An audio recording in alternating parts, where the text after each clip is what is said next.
قیامت قامت و قامت قیامت، قیامت کرده ای زین قد و قامت. گر مؤذن ببیند قامتت را، به قد قامت بماند تا قیامت. به نام خداوند بخشنده بخشایشگر. سلام عرض میکنم خدمت شما متعلمین گرامی صنف 12. بنده محمد علی نجفی، استاد ادبیات دری، در جلسه 14 در خدمت شما عزیزان هستم.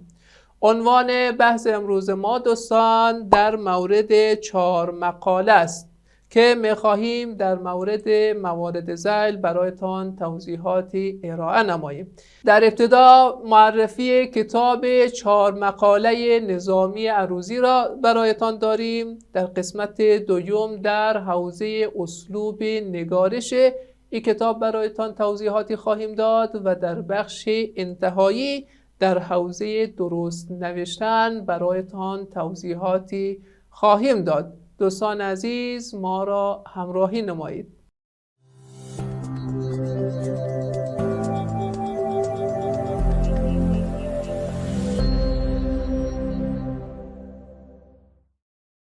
بخش اول معرفی کتاب 4 مقاله از نظامی عروضی است. در حوزه تعریف کتاب دوستان می توانیم این موارد را برایتان بیان نماییم. مؤلف کتاب جناب ابوالحسن احمد سمرقندی ملقب به نظامی عروضی می باشد که این کتاب را در قرن 5 هجری قمری تألیف نموده اند.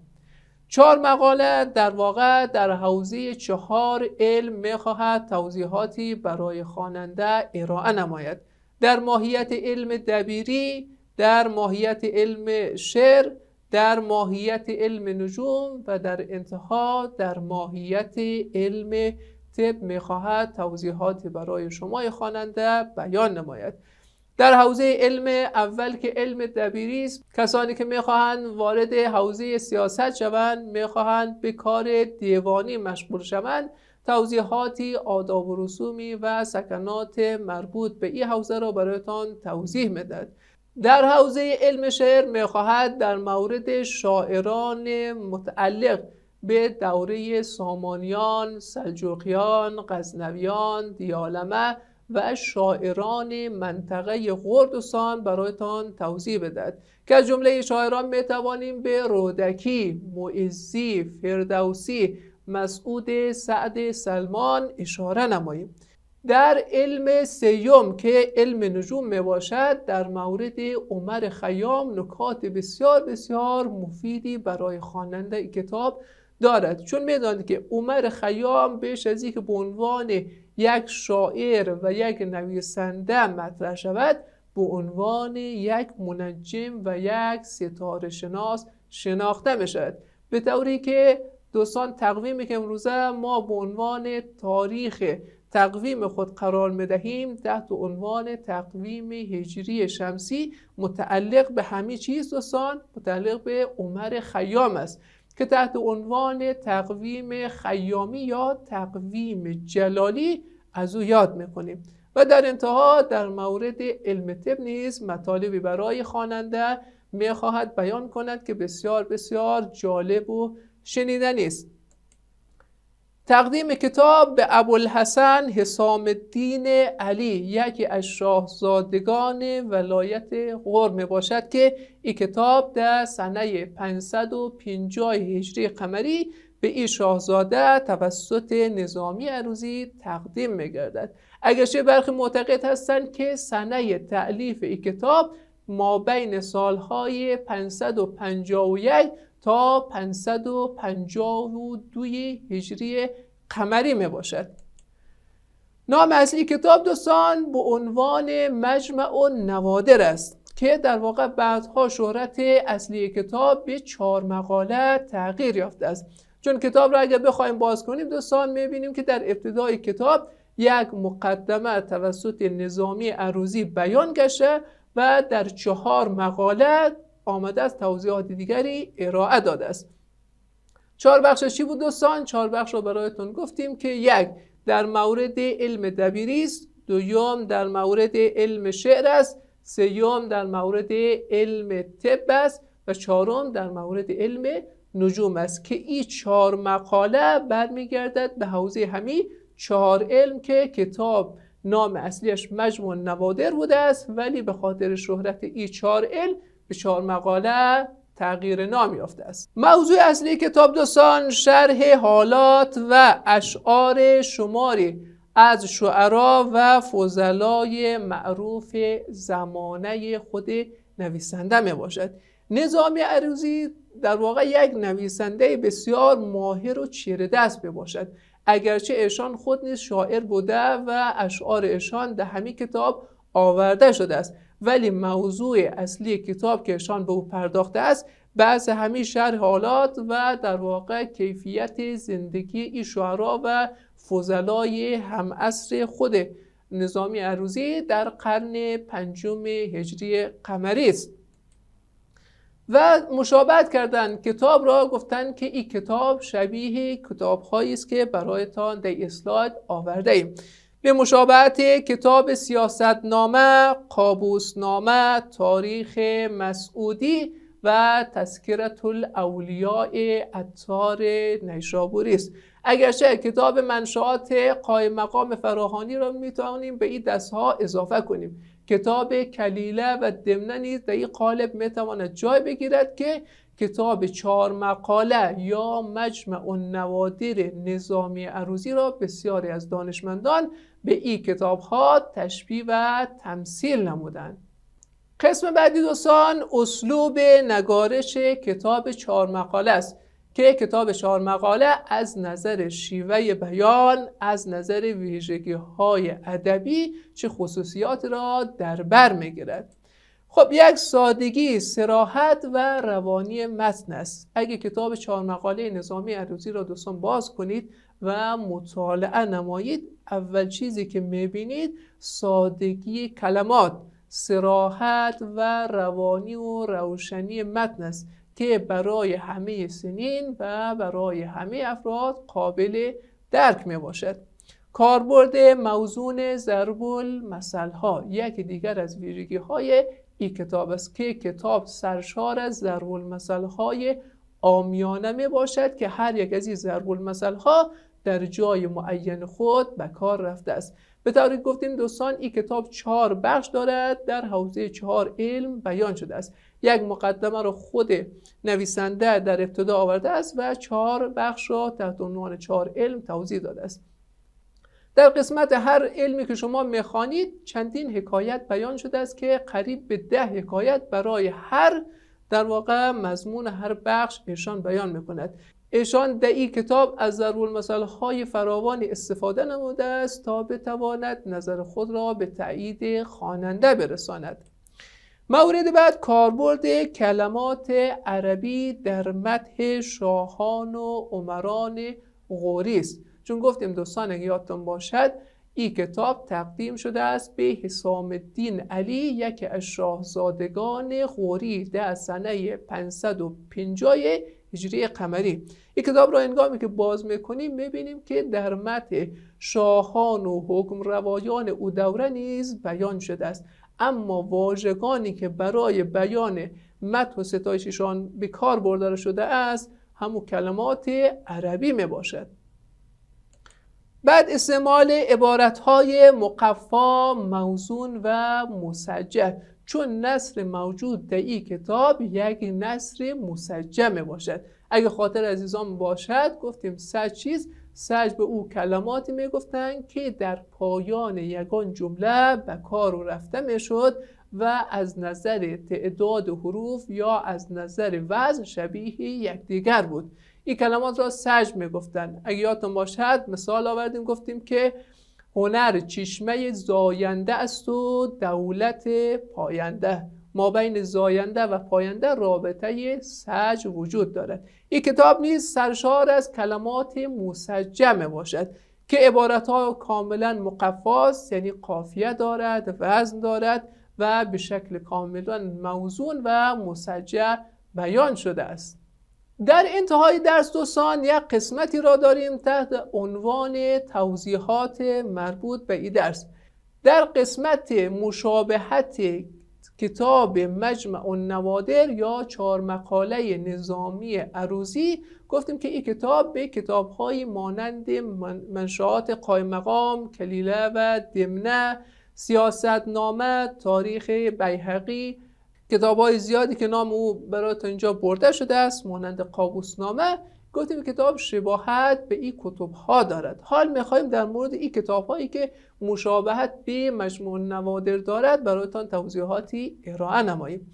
کتاب اول کتاب سیاستنامه می باشد که مؤلف کتاب سیاستنامه یا نام دیگرش سیرالملوک است که توسط خواجه نظام الملک طوسی وزیر دانشمند و با تدبیر ملکشاه سلجوقی نگاشته و نوشته شده است.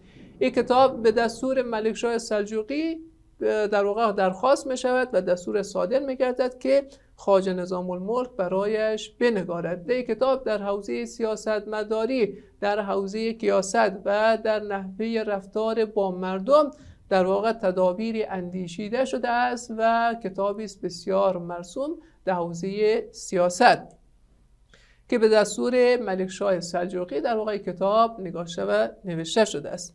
کتاب دوم کتاب قابوسنامه است. کتاب قابوسنامه نوشته در واقع یکی از دانشمندان شهیر و یکی از سیاستمداران نامی تاریخ ادبیات است به نام عنصر المعالی کیکاووس بن قابوس بن وشمگیر زیاری که ایشان از آل زیار، از خاندان آل زیار بوده است که این کتاب را منگارد که اصل این کتاب موضوعش یگان نصیحت به فرزندش گیلانشاه است.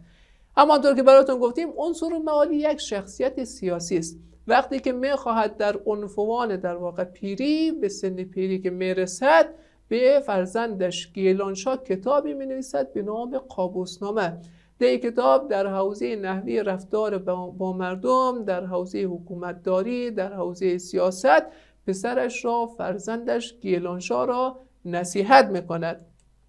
تعداد ابواب یا تعداد بخش‌های موجود در این کتاب 44 باب است که در سنه 475 هجری قمری این کتاب نوشته و نگاشته میشد. به طوری که میتوان گفت هم کتاب سیاستنامه و هم کتاب قابوسنامه هر دو کتابی هستند که در حوزه سیاست نگاشته و از آثار نامی قرن 5 هجری می باشد. کتاب بعدی دوستان کتاب تاریخ بیهقی است، کتابی که در صنف دهم با او بیشتر آشنا شدیم. این کتاب مؤلفش در واقع ابوالفضل محمد بن حسین بیهقی می باشد که واژه بیهق دوستان یک واژه است که متعلق به یک ولایت مشخص است. بیهق امروزه یکی از ولایات کشور ایران می باشد که با عنوان سبزوار می شناسیم. امروزه میدانید که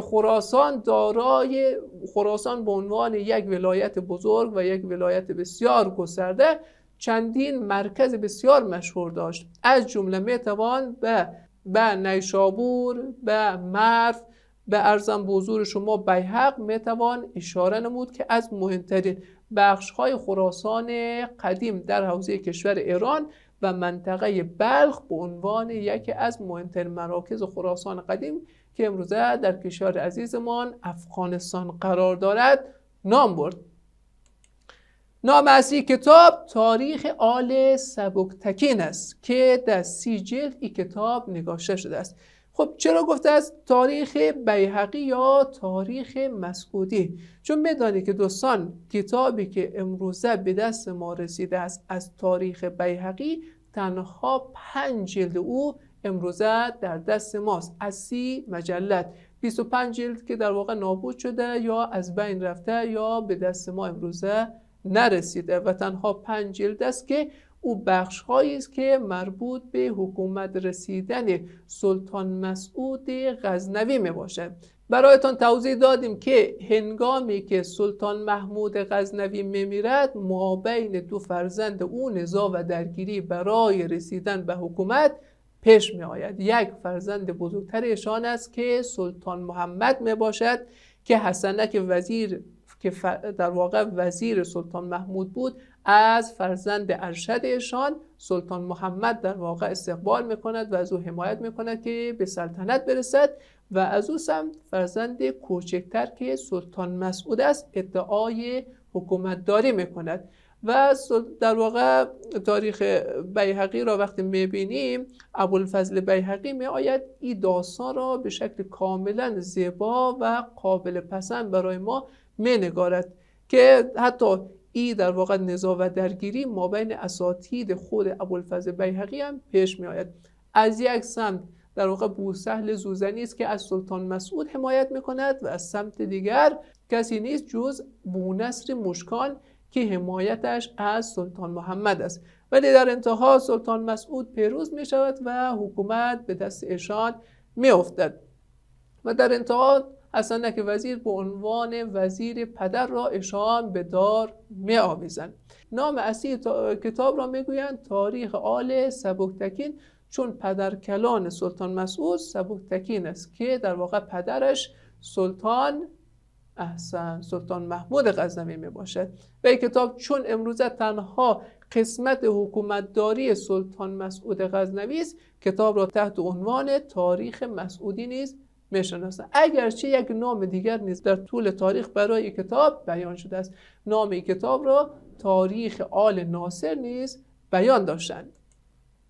تنها قسمت سلطنت سلطان مسعود و تاریخ خوارزم تا غلبه سلاجقه مانده است که در قسمت 5 جلد دوستان گفتیم این برای ما امروزه در دسترس می باشد.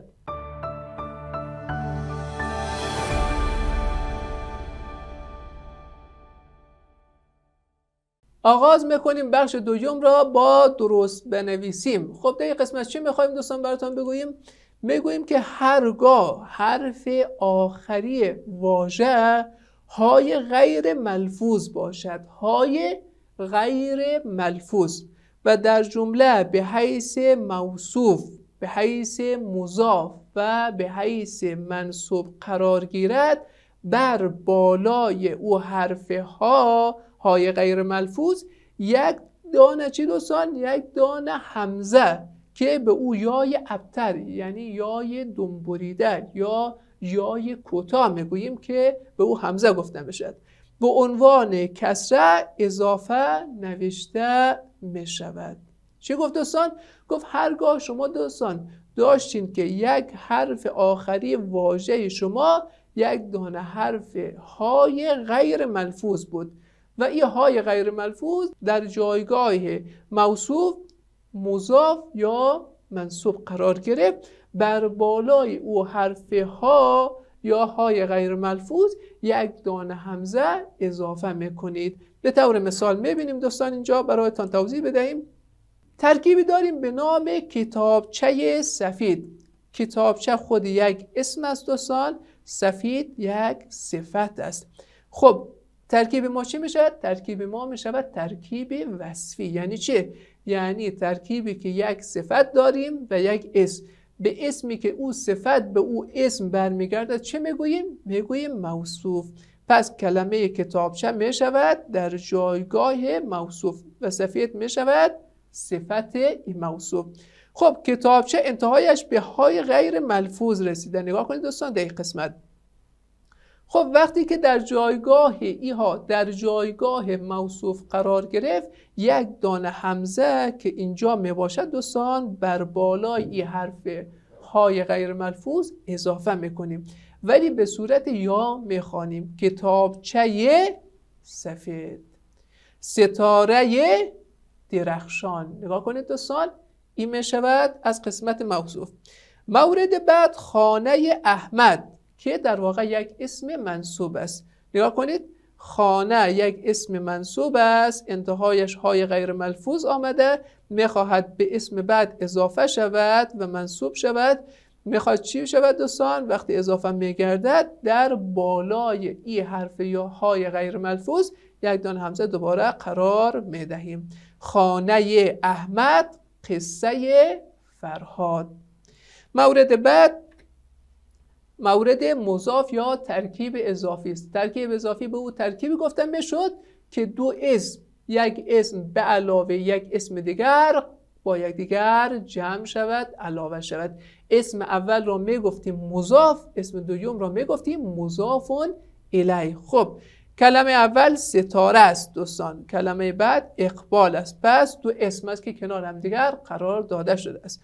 خب اسم اول ما مضاف میشد، درسته دوستان؟ پس کلمه ستاره مضاف است. خب ستاره که مضاف است، انتهای کلمه ستاره به چه حرف ختم شده؟ به حرف های غیر ملفوظ که اینجا می باشد.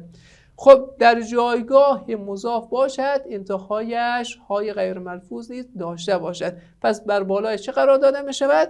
بر بالای های غیر ملفوظ یک دانه همزه قرار می دهیم. می شود ستاره اقبال قبله آمال. این می شود توضیح این قسمت. خب دوستان، بس سوالات کانکوری رسیدیم.